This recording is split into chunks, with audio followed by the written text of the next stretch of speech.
clarity, I have not watched the TV series or the first film in this universe, nor do I intend on doing. All of the information in this review has been sourced directly from the internet. I am only reviewing this film as Geordie Slasher Gaming requested it, due to it being one of his favourites. Back in 1998, the creator of Melrose Place and Beverly Hills 90210, Darren Star, graced our screens with 4 female friends named Carrie, Charlotte, Samantha and Miranda. Who would have thought that this show would run for 6 series and 94 episodes? Not only that, but it would spawn not 1 but 2 feature films, and also a prequel apparently called The Carrie Diaries. That series was Sex and the City, based on a 1997 novel of the same name by Candice Bushnell. The subject of this review is the second film, and as I said at the start, is purely put out for Geordie Slasher Gaming, as I'm not really sure he enjoyed my one-word review of this film. That one word was shite. After the first film's release in 2004, grossing $415 million worldwide from a budget of only $65 million, the writer and director of the first film was brought back in to write and direct the sequel 4 years later. That writer was Michael Patrick King. King is best known for writing episodes of TV series such as Chuck Lorre produced Sybil, starring Sybil Shepherd in the lead role. He also wrote episodes for Will and Grace, which is another sitcom set in New York City. Apart from these two, King also wrote several episodes of the Sex and the City TV series, and also served as a director and executive producer on many episodes. The first Sex and the City film was King's feature film directorial debut, and to date he has only directed both the first film and its sequel, which we are digging into now. Based on critical reviews on Rotten Tomatoes, it was hit with heavily negative remarks, picking up a 16% on the Tatometer. Kate Muir, in her review for The Times, said the film might have triumphed as a musical. It's camp, virtually plotless and liberally sequined, but sadly this sequel is not Sex and the City. It is menopause in the desert and a waste of 4 great characters. While Kyle Smith of the New York Times, he went even further. He states it is as tasteless as an Arabian cat house, as worn out as your 1998 flip-flops, and as hideous as the mom jeans Carrie wears with a belly-bearing gingham top. Sex and the City 2 is 2 of the worst movies of the year. Roger Ebert, on the other hand, he loved the film. No, he didn't. The opening of his review on his website says it all.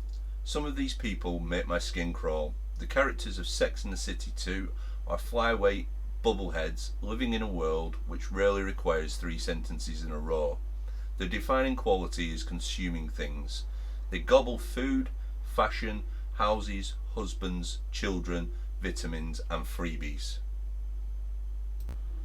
Despite critics panning the film, the fans were a bit more forgiving. It achieved a 45% user rating on IMDb, even as far as some fans giving the film 10 out of 10 on the same website. There are some highlighted review titles such as Pleasantly Surprised, I Have Never Laughed So Much, Amazing Movie, and Hilarious and Great Writing.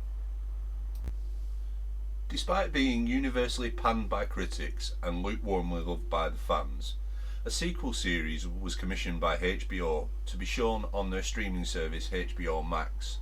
This series is to be titled And Just Like That, Tommy Cooper will be turning in his grave. The series will see the return of the original cast apart from Kim Cattrall, who, from what I can find out, despises the rest of her castmates now, especially Sarah Jessica Parker. So, speaking of Sarah Jessica Parker, let's move on to the cast information. Now, Sarah Jessica Parker plays Carrie. Parker got her first big break in films in the 1980s. She starred alongside Kevin Bacon in Footloose and was also in Flight of the Navigator. Her later roles saw her play one of the 3 Sanderson sisters in the excellent Hocus Pocus from 1993. She was also the one-time girlfriend of Ed Wood, Dolores Fuller, in the biopic of the same name alongside Johnny Depp in 1994. I think Ed Wood came out. And then she was in Mars Attacks in 1996.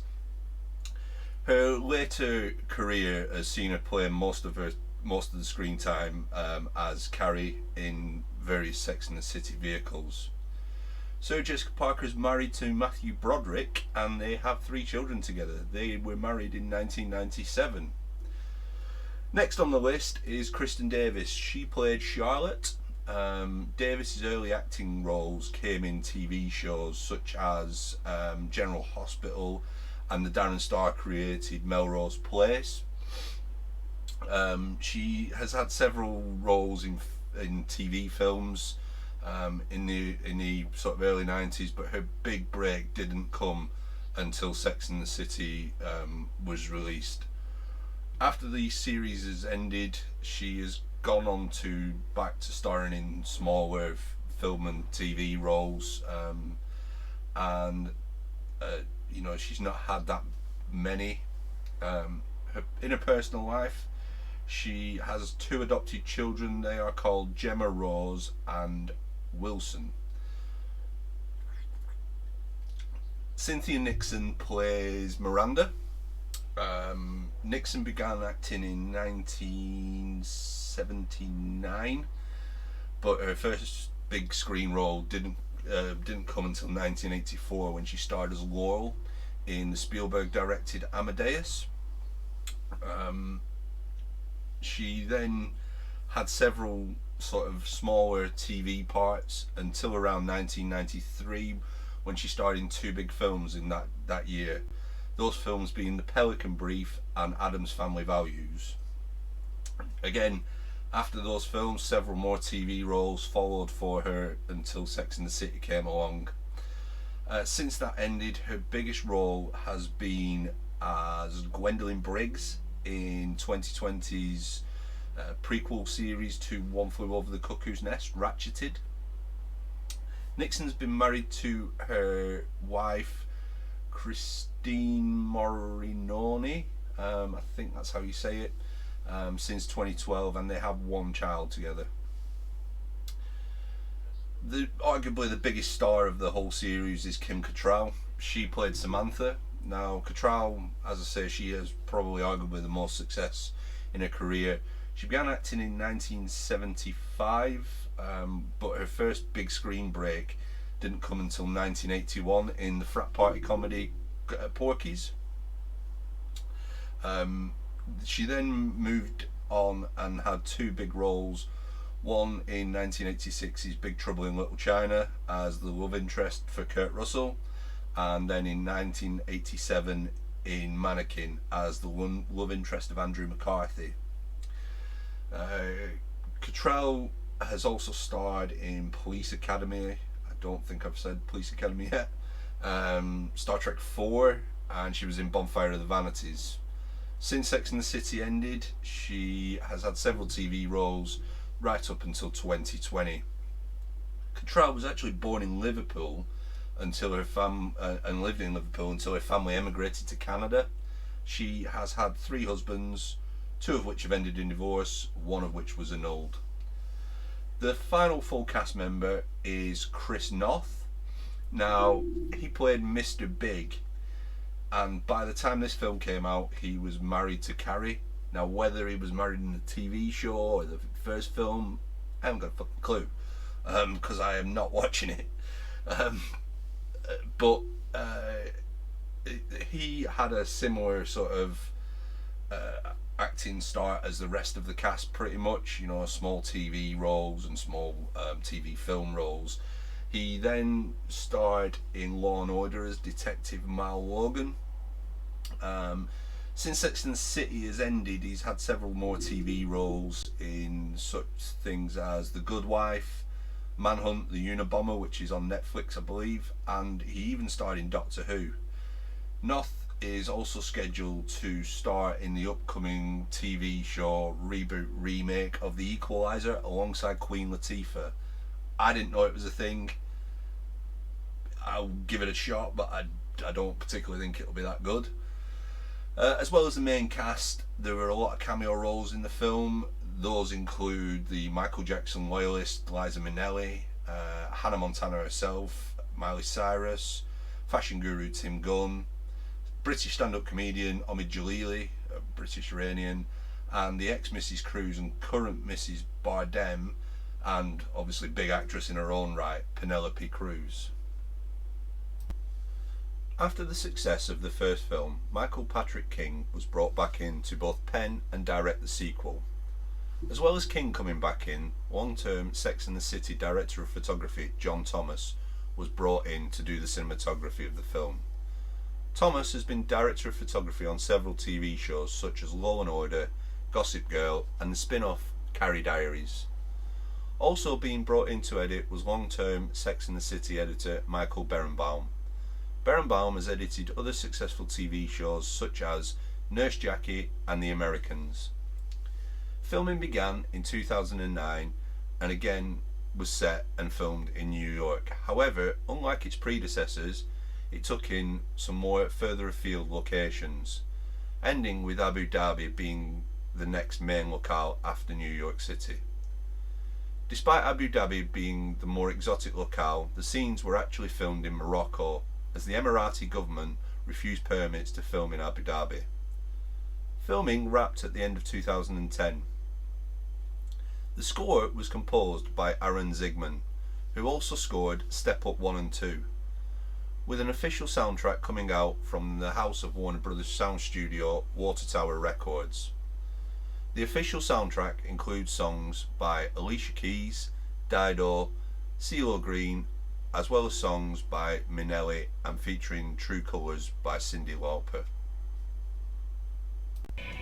Much like the TV series and the original film, I guess, this film follows four friends who are dealing with the pressures of life, love and generally having to work. They all end up taking a trip to Abu Dhabi where one of their exes is filming a film, surprisingly. I'm not sure there's much more of a story that I can give you, as it's pretty low on the whole story aspect, and it is very, very thin on the ground.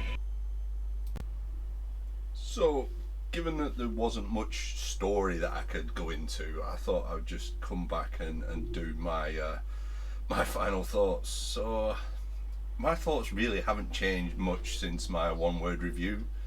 This film just was, honestly, it is garbage. I don't like any of the way that it's filmed. I don't like any of the editing techniques that are used. I didn't particularly like the voiceover elements that Sarah Jessica Parker and the rest of them put in whilst there's a scene going on. I'm not entirely sure how it works, how it works as a vehicle. That said, even though I don't particularly like it, it's not aimed at my demographic. Sex and the City is not aimed at a 38-year-old, 37-year-old heterosexual male demographic, I guess. It must have been a success given the amount of money it made. I would have thought that it had the cast and the crew not fallen out, I think that we would have probably seen a third film. Now that might still occur with the sequel. So yeah, what have I got to say here? Well, thanks Geordie Slasher for making me waste 2.5 hours of my life that I'll never get back. I would highly recommend nobody watch this film. It's just not a great film, and I have to really agree with the critics. But yeah, that is the end of the review. Briefer than normal, but it's not really a film that I would get into. So all that's left for me to do is thank you for watching.